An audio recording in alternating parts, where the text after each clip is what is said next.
Original chicken മന്തി recipe restaurant style. ആവശ്യമായ ഘടകങ്ങൾ: chicken marination 1 kilogram chicken, skinless whole or medium pieces. തൈര് 1/4 cup. ഇഞ്ചി വെളുത്തുള്ളി പേസ്റ്റ് 1/2 ടേബിൾ സ്പൂൺ. മഞ്ഞൾപ്പൊടി 1/2 ടീസ്പൂൺ. മുളക് പൊടി 1 ടീസ്പൂൺ. ഗരം മസാല 1 ടീസ്പൂൺ. മന്തി മസാല 2 ടീസ്പൂൺ. മന്തി മസാലയുടെ വിവരങ്ങൾ താഴെ. ഉപ്പ് മൈനസ് ആവശ്യത്തിന്. നാരങ്ങാനീര് 1 ടേബിൾ സ്പൂൺ. എണ്ണ 1 ടേബിൾ സ്പൂൺ.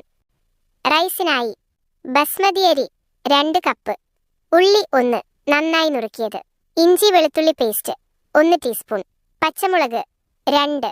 തക്കാളി 1 ചെറുതായി അരിഞ്ഞത്. മന്തി മസാല 1/2 ടീസ്പൂൺ. ഉപ്പ് മൈനസ് ആവശ്യത്തിന്. പഞ്ചസാര 1/2 ടീസ്പൂൺ.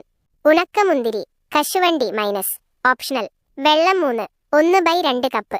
എണ്ണ 2 ടേബിൾ സ്പൂൺ. ഉണക്ക നാരങ്ങ കഷ്ണം ബ്ലാക്ക് ലൈം 1 ഓപ്ഷണൽ. മന്തി മസാല ഹോം മെയ്ഡ് മന്തി മസാല. ഇവയെല്ലാം പൊടിയാക്കി സംയോജിപ്പിക്കുക. ജീരകം 1 ടേബിൾ സ്പൂൺ. കടുക് 1 ടീസ്പൂൺ. ചെറിയ ഏലക്ക 3. വലിയ ഏലക്ക 1. കറുവപ്പട്ട മൈനസ് ചെറിയ കഷ്ണം. ഗ്രാമ്പൂ 4. കാപ്പിര 1/2 ടീസ്പൂൺ. ഉലുവ 1/4 ടീസ്പൂൺ. ജാതിപത്രി മെയ്സ് ചെറിയ കഷ്ണം. മഞ്ഞൾപ്പൊടി മുളക് പൊടി ചെറിയ അളവ്. തയ്യാറാക്കുന്ന വിധം: സ്റ്റെപ്പ് 1. ചിക്കൻ മാരിനേറ്റ് ചെയ്യുക. 1. മുകളിൽ പറഞ്ഞ എല്ലാ ചേരുവകളും ചേർത്ത് ചിക്കനെ നന്നായി മാരിനേറ്റ് ചെയ്യുക. 2. കുറഞ്ഞത് 2 മണിക്കൂർ ഫ്രിഡ്ജിലോ അരമണിക്കൂർ പുറത്തോ വയ്ക്കുക. സ്റ്റെപ്പ് 2. ചിക്കൻ ഫ്രൈ ബേക്ക് ചെയ്യുക. ഒരു ഗ്രില്ലിൽ അല്ലെങ്കിൽ പാനിൽ എണ്ണ ചേർത്ത് ചിക്കൻ വേവിക്കുക.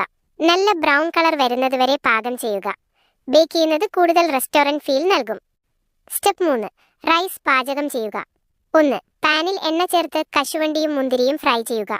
2. അതിൽ ഉള്ളിയും പച്ചമുളകും ഇഞ്ചി വെളുത്തുള്ളി പേസ്റ്റും ചേർത്ത് വഴറ്റുക. 3. തക്കാളി മസാല ഉപ്പ് എന്നിവ ചേർത്ത് അരിയും വെള്ളവും ചേർത്ത് വേവിക്കുക. 4. റൈസ് 90% വേവാകുമ്പോൾ അതിൽ ചിക്കൻ മുകളിൽ വെക്കുക. സ്റ്റെപ്പ് 4. ദം ചെയ്ത് ചൂടാക്കുക. കുറച്ച് ചൂടുള്ള കൽക്കരി അലുമിനിയം ഫോയിലിൽ വെച്ച് അതിന്റെ മുകളിൽ കുറച്ച് എണ്ണയൊഴിച്ച് പാനിൽ വെച്ച് അടച്ചു വെക്കുക.